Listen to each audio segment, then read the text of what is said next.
Thank you for being here for today's session. So words matter. Words change the tone, the frame, and our behavior, and words can change practice. The adage of sticks and stones may break my bones, but words will never hurt me isn't really true because words can hurt, but they can also heal. I want to welcome everyone to the Words Matter series, where we engage in open and authentic discussions about the impact of common terminology that's used in child-serving systems with those that are directly affected by it. Our goal is to illuminate how the terms we use can influence perception.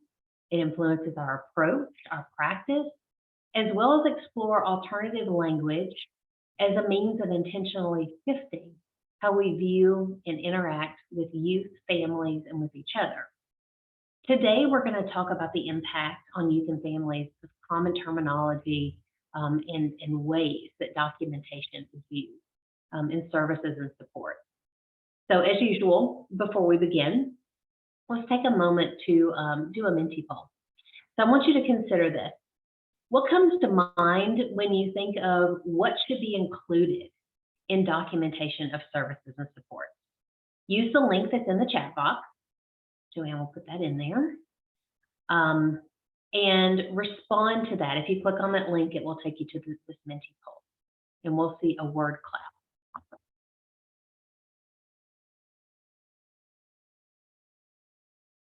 So if you go to menti.com and use the code that you can see here, 4274-1774,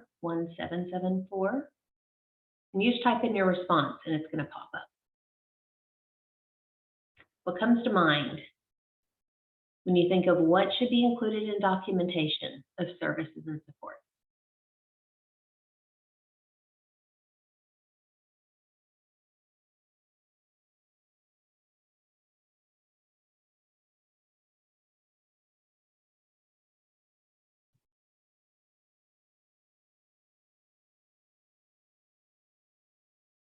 I'm going to drop that back in there again for those that are coming in.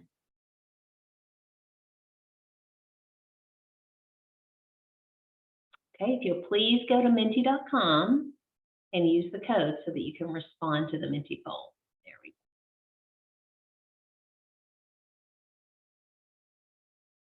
go. The way that word clouds work, that looks like somebody's drawing instead of answering. The way that word clouds work is the larger the font that shows up is a term that more people have entered.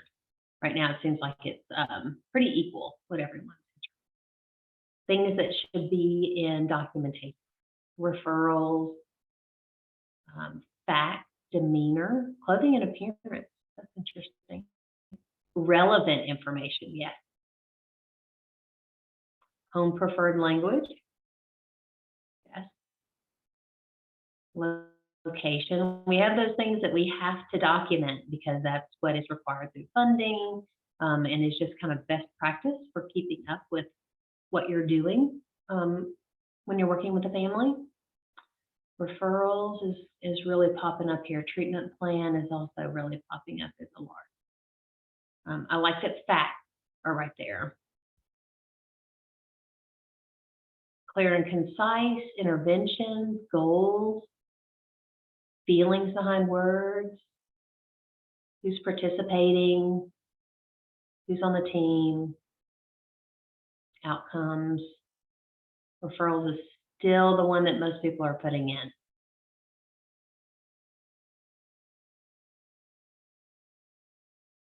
Okay. Tone, necessary. All right. Thanks, Joanne.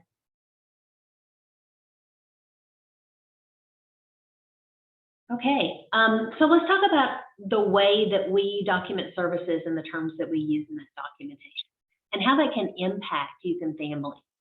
Joining us today is Oscar Hernandez Morales from Texas, who was involved in the juvenile justice system as a youth, and Bianca Martin, who is a parent from Virginia, who's currently receiving services with her child. Thank you both for being here and for sharing your experiences and your perspectives today. I think it's going to be kind of eye-opening how documentation can impact. So to get started, we all agree that documentation is an important part of ensuring that youth and families receive quality service. And most organizations have established processes for how and what to document about the services they provide. Staff usually get some type of documentation training. Now, how this is implemented really varies by provider, by organization, and by system. And parents or youth may have a different understanding of why things are documented, what types of records are kept, what interactions are recorded with them based on what they've been through, their lived experiences in services and the child serving. So Oscar, let's start with you. When you were younger and involved in the juvenile justice system and other systems, what was your understanding about what would be documented about their interaction with you? Initially, I was unaware. Like I didn't know. All I knew was that there was a file on me, and it had things that I was doing. Most of the thing that I knew was more behavioral. Anything else? However, now I know that there's so many different areas that were involved, from mental health to substance use to history of abuse, criminal history. I mean, there was so many different things that were involved in my file, that I had a really big file. I mean, I was there for quite a long time. For a while. Yeah. But you weren't aware of the breadth of what was being Correct. documented or how and who. Well, I didn't understand the language. Not just what they were writing, but when they were explaining it to me. When I was being explained stuff, it's as if they were telling me as I was an adult. And this is somebody who's going into the system at a very young age, 15 years old, very little educational background, and they're telling me stuff like depositions and,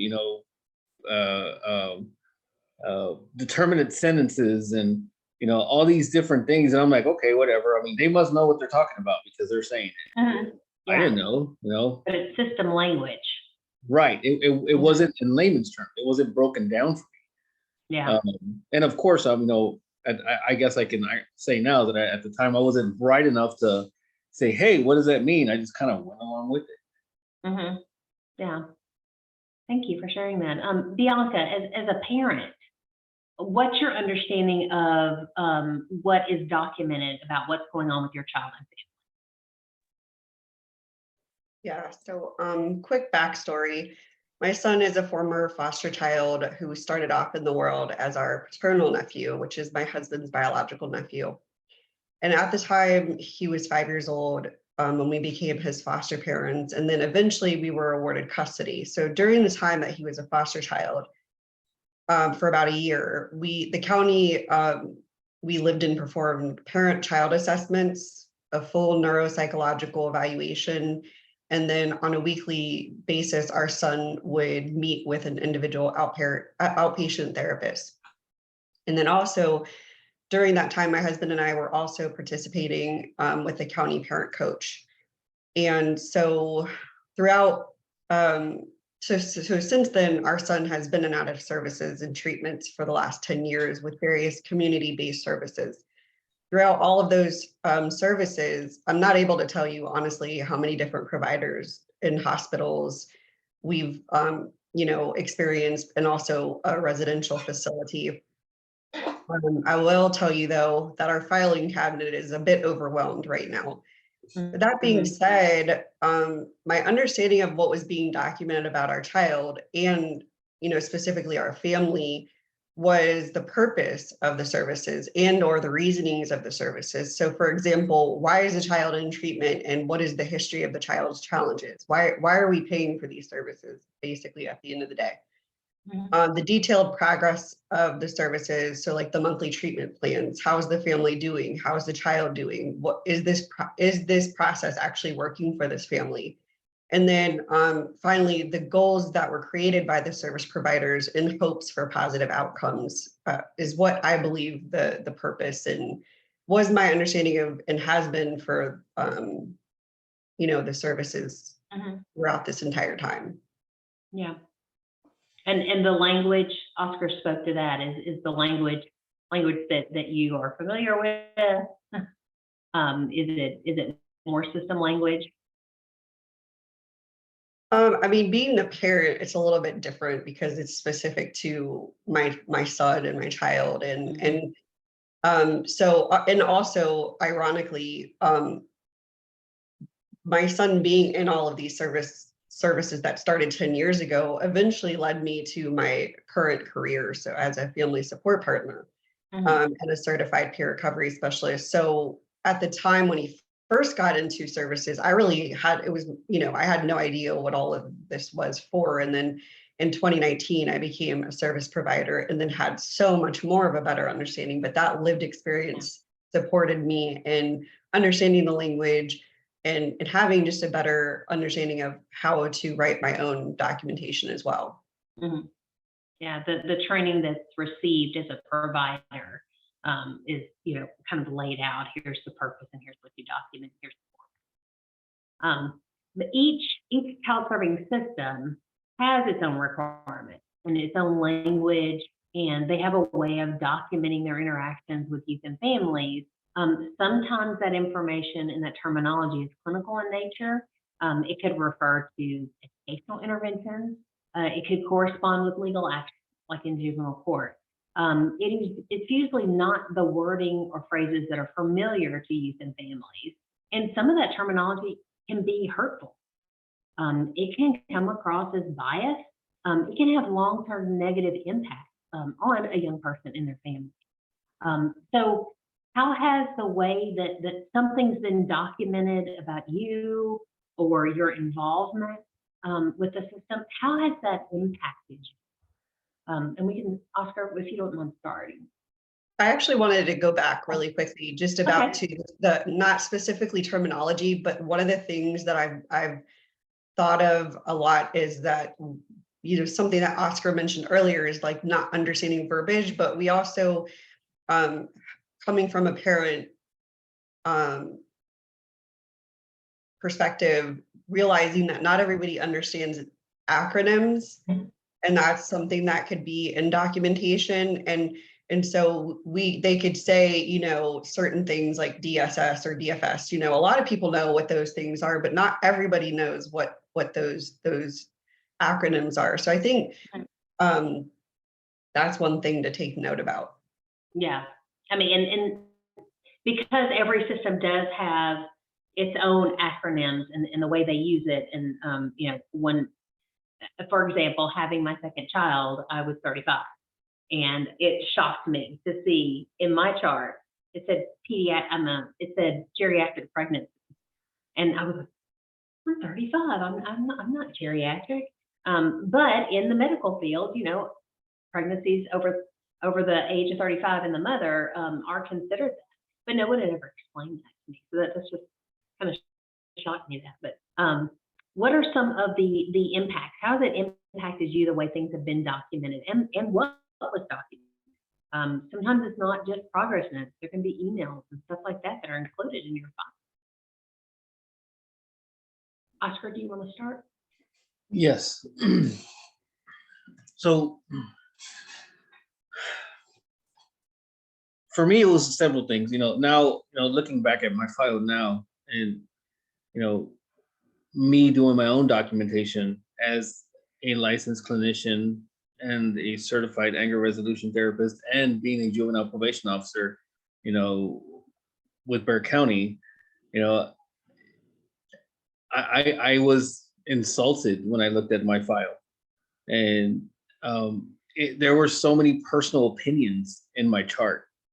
Uh, there were things that were the I think this, or I think that. Like somebody had put factual, you know. Um, I'm really disappointed in the therapists that were doing my chart, back in the 90s, because it really it made me out to be a really bad person. And when my information was transferred, because as I kind of aged out of juvenile, my time exceeded my 21st birthday, so I ended up on adult parole. So guess where my documents went? Yeah. So I automatically ended up an ISP because of what my documents said. I was a terrible person and I start fights. And when I was in the Texas Youth Commission, not one time did I start a fight. Wow. So there were things in my file that really affected, and it carried on, for the duration that I was on, adult parole. Mhm. And I mean, and I, not just the documentation, but the things that were told to me as I went to my parole hearing. One of the parole board members said, you have a second degree felony. You have a 70% chance of reoffending. We'll make sure to save a bed for Oh, wow. you. And even my Dr. Dalton at the time looked at him and said, "Really? You're gonna say that?" Mhm.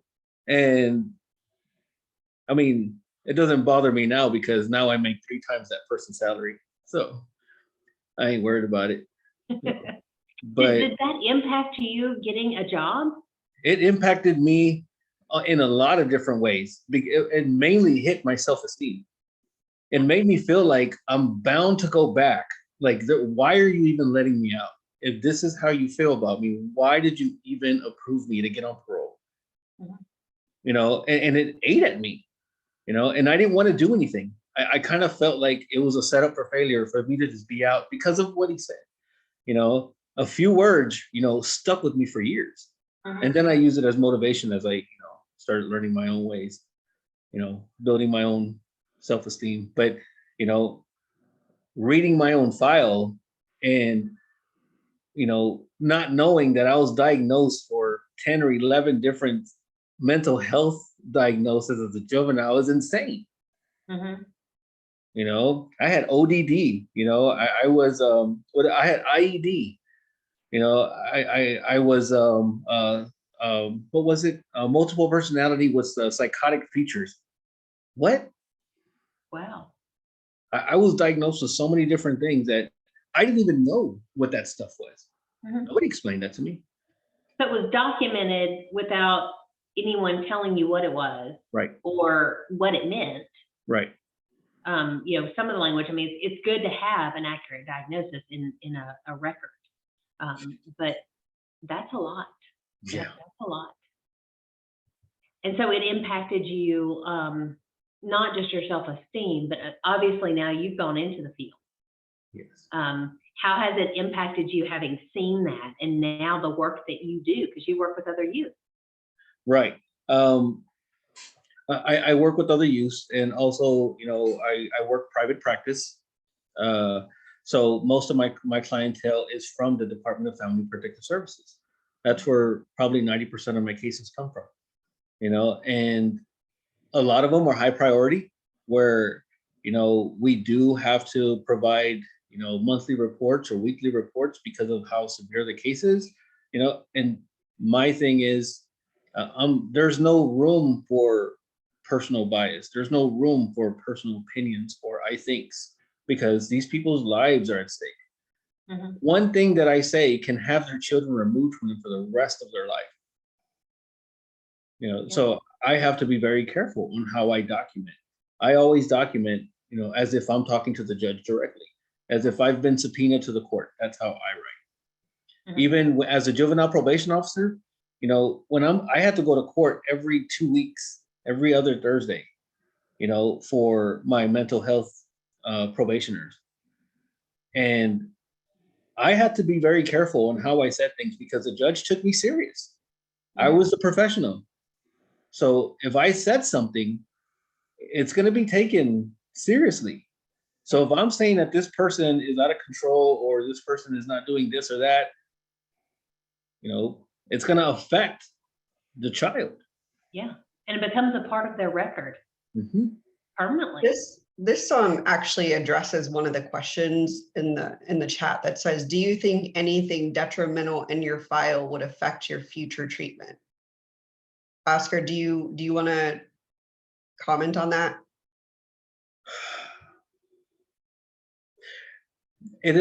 So the things that were in my file affected me more as I was on adult parole because I felt like I was segregated. I was separated from everybody else. There was an impression of me that really wasn't accurate. Um, uh, my situation as a juvenile, I was, I was easy misled. I did a lot of stupid things, but I've never displayed, genuine, psychotic features or, just kind of went off the handle. But that was the impression that it gave me. So when other people read my file, they're thinking this kid is hostile. We need to treat him like he is. And that's how I was treated the entire time. I had no leeway. It don't matter what I could have had 7 jobs as a 21-year-old, and it didn't matter because my documentation said that I was this type of person. And actually, I would, just from my experience with my son, being a hostile child, you can get denied from a particular residential facility. So let's just say Systems is care of is they're recommending treatment for residential long-term support. However, if someone put in the file aggressive, abusive, violent, even your diagnosis that you said the explosive disorder, yeah, even saying that, my child was denied multiple residential facilities because of what was documented about him, specifically to the aggression, because the certain facilities aren't really capable of or want that, demeanor. And I understand completely like how challenging that must have been for you. But I would say, yes, it is detrimental to future treatment. Like what is documented about someone, or the opposite, like right before we were having this discussion earlier about, there is a specific social worker at a school that was told the all the professionals on the team that my child is wonderful and doing a great job and is very respectful and just nothing but wonderful things to say, right? Which would be nice. It would be great. It would be great. However, the challenge is that the child's not acting like that in the home. So the child is acting out and having a lot of behaviors and just acting, aggressive and violent and abusive. And so another provider went to talk to that social worker one-on-one and said, you could prevent services for this family if you continue to tell everybody that he's so wonderful in school.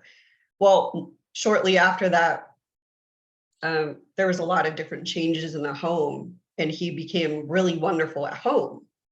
However, he started acting out at school. And so they started seeing the reality of who this child was. Because I personally believe he was just putting on this really great, persona at school. Like they don't really know me, but mom and dad know me. So they're, being his true self at home was where he felt safe, right? That's why at the school, he wasn't really exhibiting those challenges. But once they started to see those challenges, I do believe they felt a certain different way. Like maybe this kid does need services. Maybe this kid does need challenges, but just in that one meeting could have been detrimental to his treatment of the services that he was receiving. And going back to that, to piggyback off of what Bianca was saying, even prior to me being, even being in part of the system, I had an image from school to school. I came from a dysfunctional family. So, my thing was I wanted to be alone. Leave me alone. I want to isolate myself. I hate everybody. Just leave me alone. So whenever I went to a new school, I would go in and then I just walk out. Documentation was I was aggressive, I was rude, and I did all these different things were not true.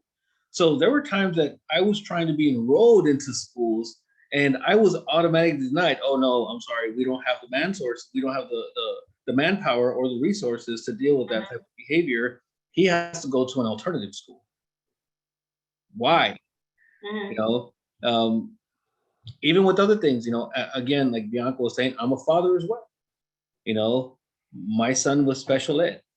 He had to be in the ARD. He had to, the ARD, programming. He had the speech pathologist and all kinds of stuff. And I was very, very careful on what the documentation was when it came to that. So they knew, like, oh, okay, now, and another thing that I told him was like, you shouldn't do this just because I'm aware. You should do this because it's the right thing to do. Don't just put anything in the file, because you think nobody's watching. And that's one of the big things. People put things in files and thinking that nobody's gonna audit it or no one's gonna see it. Mhm. And then when something happens and they have to go to the file, all these secrets are revealed about how the true intentions or the true feelings are for that individual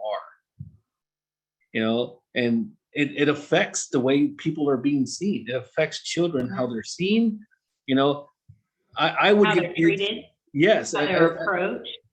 When I was a juvenile probation officer, I would get files and this kid is hostile. He does this and he does this. Parent says this. Parent says, I meet the kid. He is the sweetest kid in the world. Like, seriously. And I'm questioning all these things. Where did this happen? What made you write this? Why is this in this file? When did this child change? I'm asking all these questions, not because I'm second guessing, but because I need to understand myself. And people think that it's just about hurting me, but it's also hurting the next provider that's going to help this person. Yeah. Because if their information is inaccurate, then they're going to lead off with an inaccurate mythology or a false pretense of what this individual is based off of what another professional has already written. I don't know if I'm making sense. Yeah, and they could actually even choose interventions or models or resources to use that are going the wrong way based on what they've read. They could choose something that would not be the most helpful if the documentation is not accurate. Yeah. So there are, you've talked about how it's impacted you, impacted your child. What about, Bianca, I'm curious, anything that's impacted you as the parent? Yes. So actually recently, a service provider wrote in a monthly treatment plan that mom believes she has a mental health challenge. Mind you, in that specific note, I'm the mom, okay? Mhm. And this is the part where words matter. So I did not believe I had a diagnosis, okay? I was in fact given that diagnosis by a legitimate clinical professional about 3 years ago. So once I read this particular contact note, I emailed the service provider the treatment plan and I said, I refuse to sign off on this documentation that you wrote. And I explained why. And I said that since the note was incorrect, I would like it changed and explain, the reasoning. And then after I explained that I legitimately had been diagnosed, had asked me to provide proof from the clinician that diagnosed that to me in order for her to change it. Mhm. So that impacted me, one, because I had to contact my former clinician from 3 years ago and say, hey, I need a letter of proof that I have this diagnosis. And then it gave me such feelings inside, like that I was making something up, Mhm. or that I was being viewed as not being an honest person. I mean, like, why would I tell this person that I believed that I had this diagnosis, But I ended up obtaining the clinical letter and emailing it to her. Mhm. And just to prove not necessarily my innocence, but to prove that I legitimately had this clinical diagnosis. And after that, I honestly didn't really want, this was a coach, this was like a parent coach that was specifically working with me. And I just didn't really feel, I don't know if the right word is safe, but I just didn't really want to interact It or impacted your engagement with them it and impacted, engagement with absolutely, services. Mhm. absolutely impacted, for sure. Because then I thought, what is she gonna put in the next treatment plan about me? You know, or what is she gonna say? You know, and so just the person, you know, nobody knows me personally. They're just seeing this, what's written about me, right? Mhm. So, you know, they have this vision of this mom believes something, you Yeah. know, opposed to that it's, so she ended up changing it. All that to say, she ended up changing it after I showed her the proof, and then I did sign it. But I think I do want to say, as a parent, you know, that treatment plan and all of the things that are in any reports, you have the right to request that a certain contact note or what's written about you be changed. Mhm. I mean, Yes. I don't think a lot of people know that people, you don't have to sign what somebody wrote about you if you don't agree with it. Mhm. Yeah, that's true. It's good to be informed about what your rights are, and it is your documentation. You know, and both of you have talked about how it has impacted you, affected the types of services that are offered, type of placements you could have. It personally impacts your engagement and rapport with somebody, trust with someone, your self-esteem. So the words that are documented, you know, they make a difference. It's important that we do think about that. And we know that there's more effective ways for doing it. So now we've kind of talked about some of the things that have negatively impact you. What are some of the things that you would suggest? And Oscar talked a little bit about this. I always think about, you know, I'm going to write this as if I were going to be subpoenaed. Millie, can I say something real quick before? Oh yeah, absolutely. So, you know, I get files as well from other clinicians and, you know, other referral sources and stuff like that.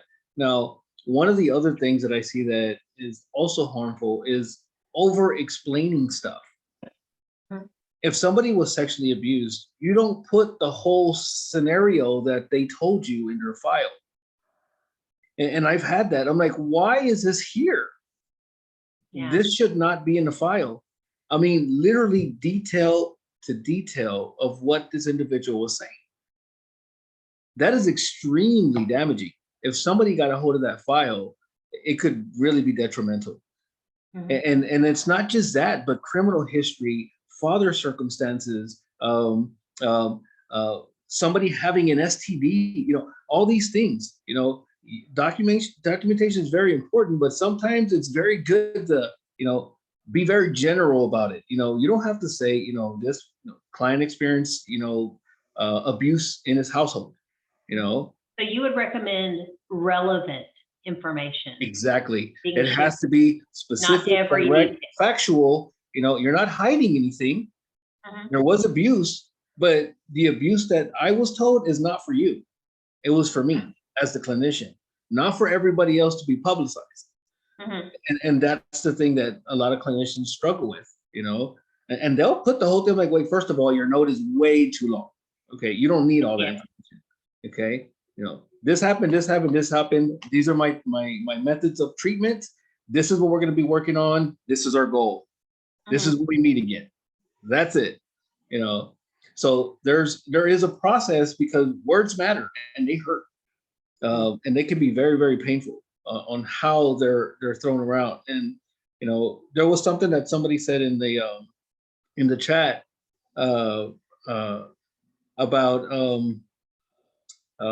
I think it was Suzanne said my son had behaviors that did not come from us. It was such a hard role as a mom because we didn't behave and act that way he did.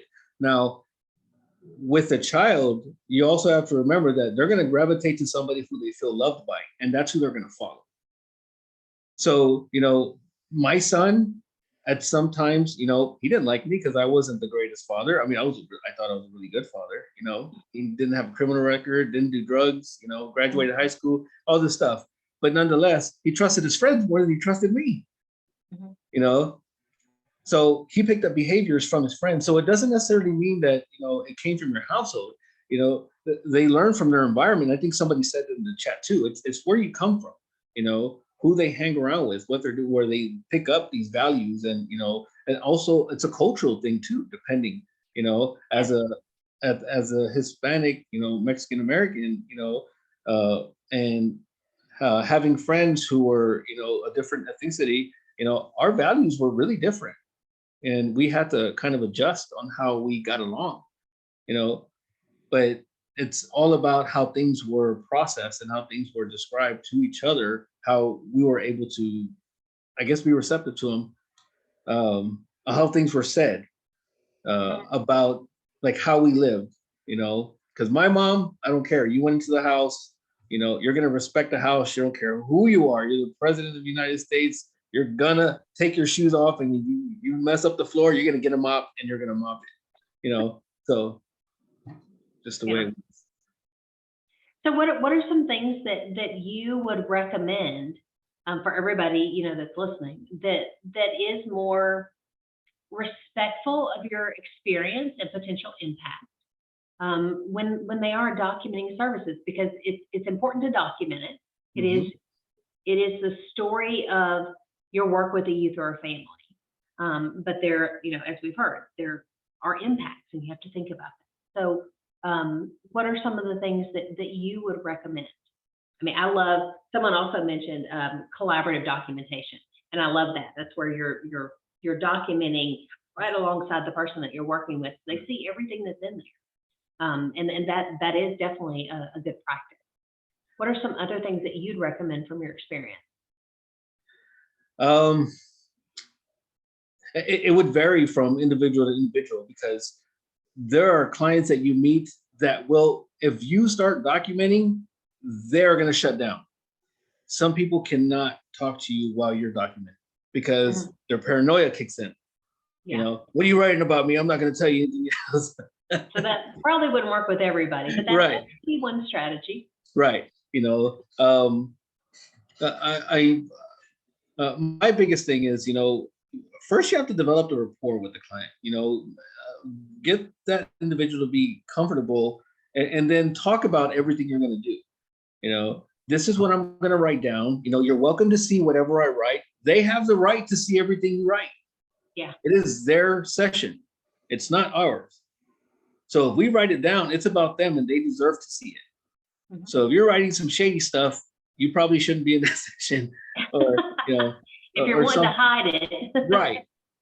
And that's where a lot of that comes from, because there has been, a history of either being shady or being trifling, to the individual, where they start feeling like they have to be guarded, or they're in complete survival mode, So the better the rapport, the less resistance you get. And if you get resistance, you better roll with it, and just, okay, you're resistant. Okay. What makes you feel that way? You're angry. Okay. Roll with it. It's not personal, and that's one of the biggest things that people struggle with is, oh, he's mad. Well, why are you mad? That person's mad, not you. Am I answering the question? Yeah. And then there's actually one for you about what are some of the words that you would use in your documentation if you were working with someone that had like a similar history to you? What are some of the things that you would make sure you document, or what terms would you use? What terms would you avoid? Yes, I would use terms like cognitive behavior therapy or motivational interviewing, or what the affect was of the individual. I would use, orientation, the client with oriented types for, because you want, Your goal is to give a picture to the person that's going to see that if somebody else is going to read it next. And you don't have to give a lot of information. They just have to be able to see a picture of what was going on. You had a session, y'all talked about abuse. This is a strategy you used. This is what y'all's goal were for the next session, and this is when y'all are meeting again. It's very basic. You don't have to go. Some people make it just really too complicated. So down the line, if someone were to read that, years from now, it would not be prejudicial right, in any way. and it wouldn't change. Yeah. It would be something you could read and say, yeah, that's exactly what happened, and not feel all the ways that you were talking about that. Right, Yeah. and they still feel safe knowing that their information isn't exposed. Because you don't go into depth. You're not supposed to go into depth on everything they talk about. If the person has bipolar, schizophrenia, or whatever the case may be, we discuss client's mental health status. Very simple. If the clinician or whoever's going to see them next and they need to speak with you, fine, get the consent, you can speak about it, and then you can elaborate. I think just an example you used earlier, Oscar, about how maybe you didn't take medication that was as needed medication, and it said that patient declined or refused medication, non-compliant, even though, because it's just painting a different picture. It's a medication that's as needed, but it's stating that you're non-compliant, which isn't really the truth, right? It's just this other, let's just make it look as bad as we can. So like an example, if a person, you mentioned also like you didn't like talking to anybody, you were shut down, more of withdrawn, due to past history, just, or non-trusting. Like you're a child that doesn't trust people or the system. Doesn't mean I don't want to talk to you. Doesn't mean I'm being non-compliant. I'm just withdrawing because I don't trust my environment. And I think if we paint, I guess, being trauma informed too, and also trauma informed documentation, because we're not, I wouldn't say that a person's being non-compliant if it's something that he's taking for sleep at night, like melatonin. That's not refusing medication. I just don't feel like taking that tonight, and I think it makes a difference on what that is going to have someone be portrayed as.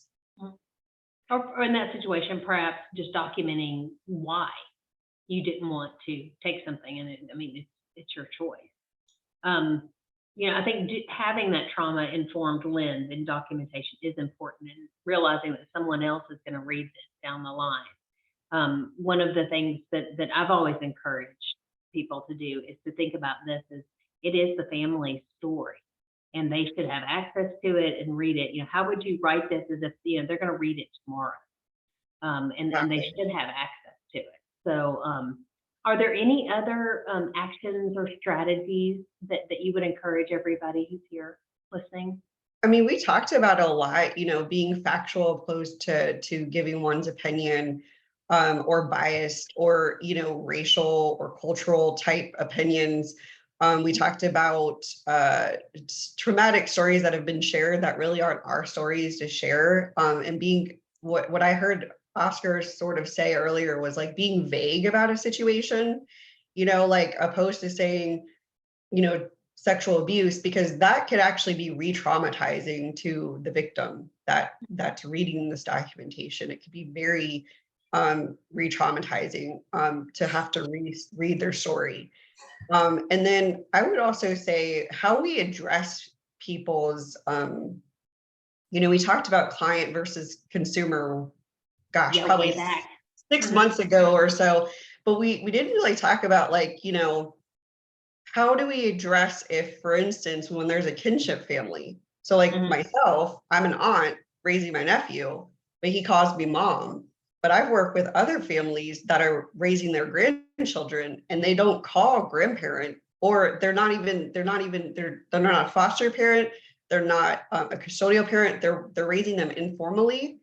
How would you address that parent? Because it is the parent, the actual biological parent, mother or father is not there. So how would we address these parents in the documentation, which makes a difference because one of the grandparents I'm working with, she considers herself mom. But She's because the there's primary no, caregiver. Yep.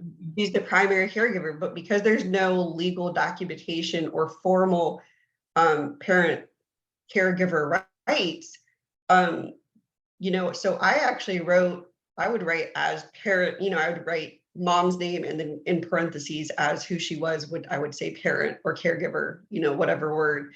But I wouldn't say grandparent, I wouldn't say foster parent, I wouldn't say custodial, I wouldn't say any of those things. I would say as she is the parent because she's the one that's raising a child. So two things. One, the way I would do that is I would put guardian, child guardian, or what I would do is I will ask them, how would you Yeah. like to be identified? Well, and the other Because thing about that's what's that, going to matter. Because at any time, just the way I did, I went and I requested all my documentation. If they were to go and request that documentation and they see something completely different, you're right. It can be extremely re-triggering for them. Mhm. But also, it's out of respect. Okay, you don't want to be called the mom. That's fine. They don't have to be called the mom. Okay, how would you like for me to identify you, not just here, but in all forms? yes. You would like to be the grandmother? Okay, so you can you just say it the first time. Aunt who is primary guardian prefers to be called aunt. So from that point forward, you can use aunt. As Right. long as you describe it and it's kind of chronological. You have everything how it needs to be, and so when people read that, they're going to read that the mother is really the aunt. So as they're going down and they read aunt, they can still associate that as the mother. Mhm. And I Yeah, would also that's a say, great strategy, asking, how do you Yeah. prefer to be called? exactly, I Yeah. agree with that 100%. I've actually also had another parent in a meeting like call out her case manager and say that her name was spelled like 5 different ways in the report. Oh, And she was so offended. She was like, just so you know, my name is spelled, and she spelled it out.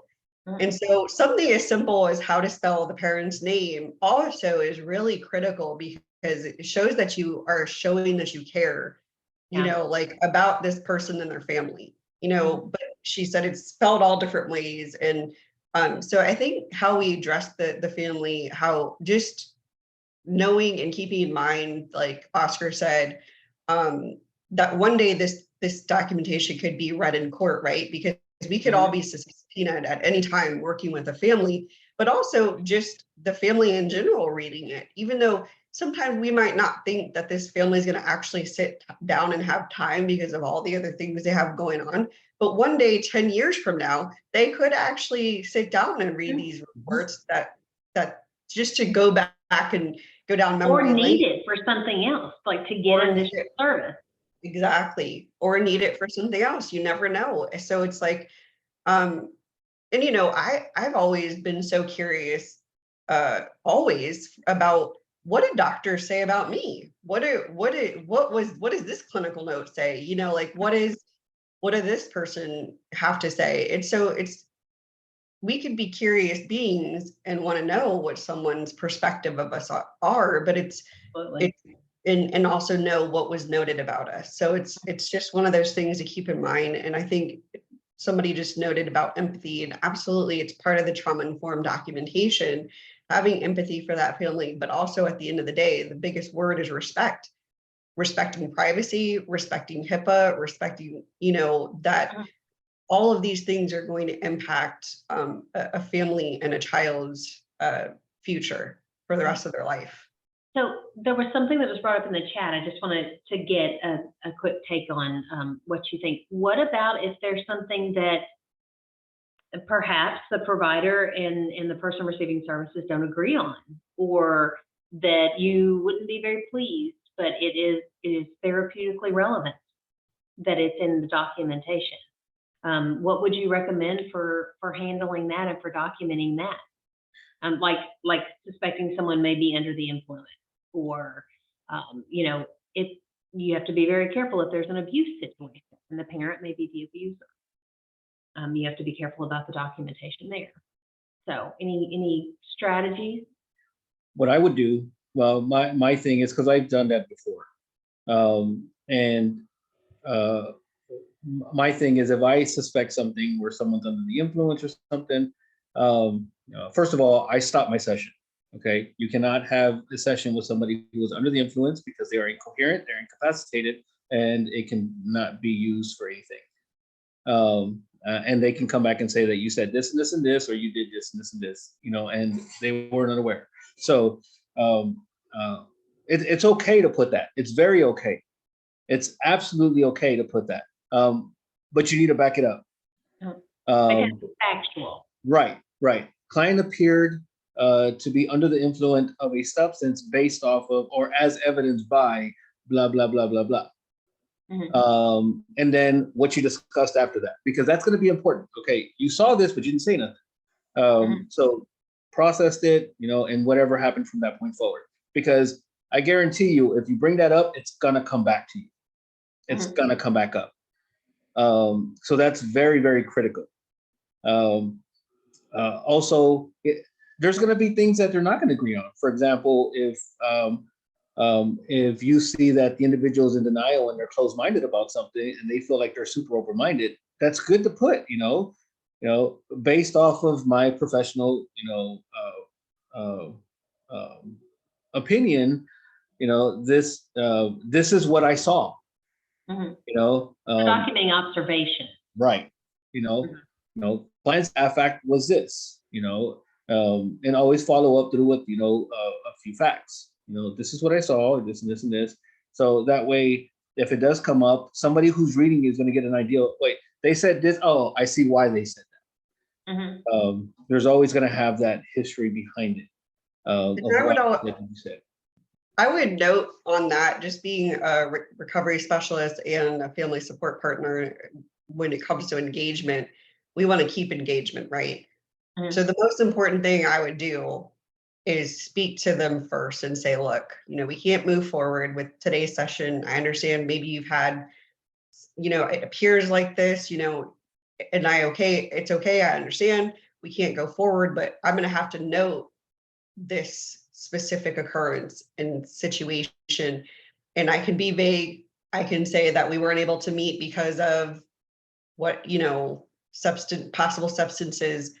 But having that discussion, especially with a peer, because you want to keep continuing services with this person. It's a little bit different working with a peer because it's voluntary. A lot of times when we're working with parents or peer-to-peer, it's not something they're recommended or demanding or required to do.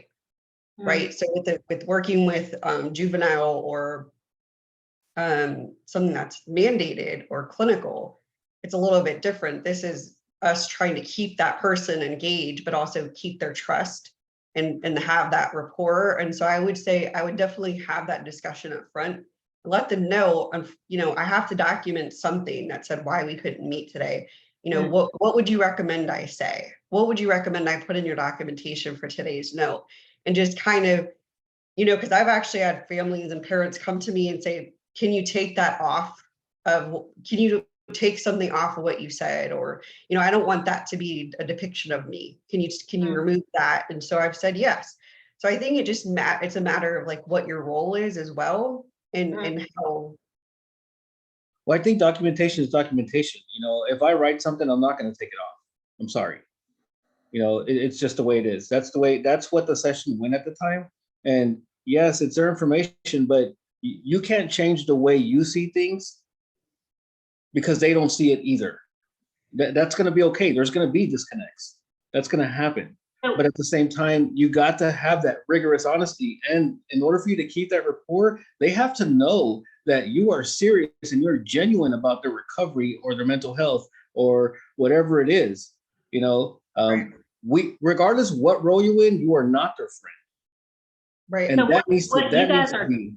Yeah, what you're talking about is transparency, right, honesty, and integrity in your documentation. Yes. and being respectful about that. Because that is Absolutely. so, yeah, that's exactly. And same thing with like being mandated reporters, right? Like we are mandated reporters. We have to disclose that up front. And so like if we see something, we have to say something. We see something, we have to document something. So it's the same thing. And they know this. Parents go into this, families go into this knowing, you know, that that's just part of their role. And if they want to fire you because you put something in there, then so sometimes it has to happen. Or I've been fired because I called CPS. I mean, but so be it. I'm doing everything that I think I'm supposed to do, you know? But there's always nuances, and there's a way to do it respectfully, and it's good to have that transparency and be aware that this is something that could impact them down the line. Yes, exactly. So I'm looking at our time, and I want to make sure that we get in an opportunity for people to talk about in this next Menti poll how they plan to change things. So definitely thank you for sharing your experiences, expertise, and your ideas. So let's think about those initial things we talked about how we document our work, and then consider what you've heard today, what you've learned, and what are some of the things that you are committed to doing within your role to promote respectful language and documentation in mental health and healthcare. Use that link in the chat box, and I think it's already in there. Joanne put it in, and as you put in your response, they're going to start scrolling across the screen.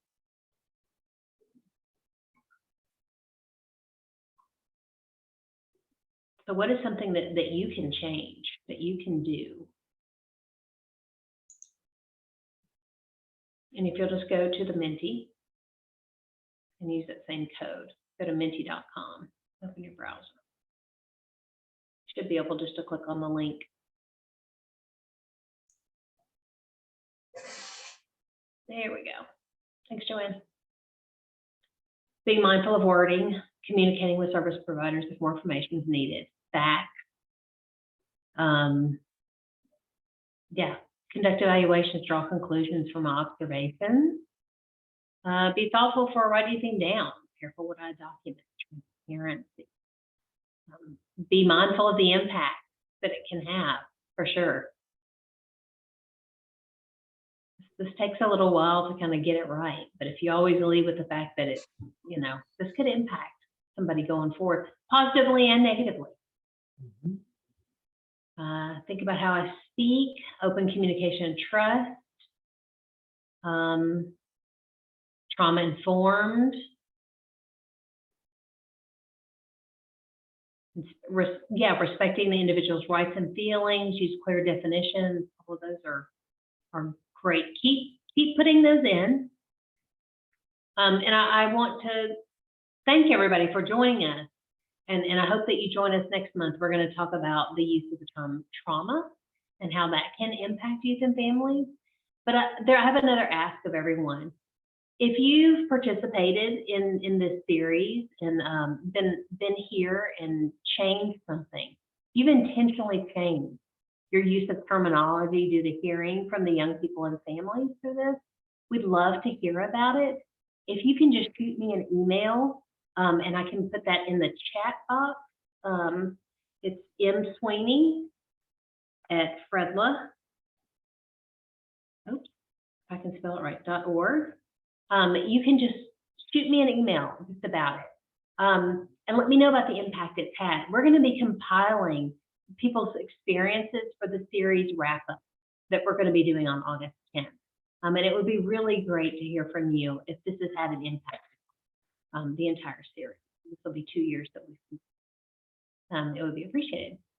So in closing, we do challenge you to be intentional in using terms that are more supportive and more respectful of the youth and family experience and the expertise they bring. So thank you, and remember that words matter. Have a great rest of the week. All right. Thank you.